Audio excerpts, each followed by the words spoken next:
Weather Service in Wilmington has issued a severe thunderstorm warning for northeastern Warren County, northwestern Fayette County, Ohio, Clinton County, southeastern Cork County, Greene County, southern Madison County, until 6 p.m. At 5:14 p.m., a severe thunderstorm was located near Wilberforce, moving east at 30 miles an hour. Hazard, 60 miles an hour wind gusts. Source, radar indicated. Impact, expects damage to trees and power lines.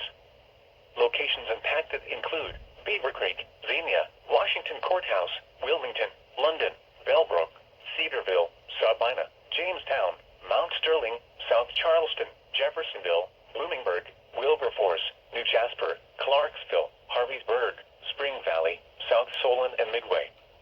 This includes I-71 in Ohio between mile markers 40 and 87.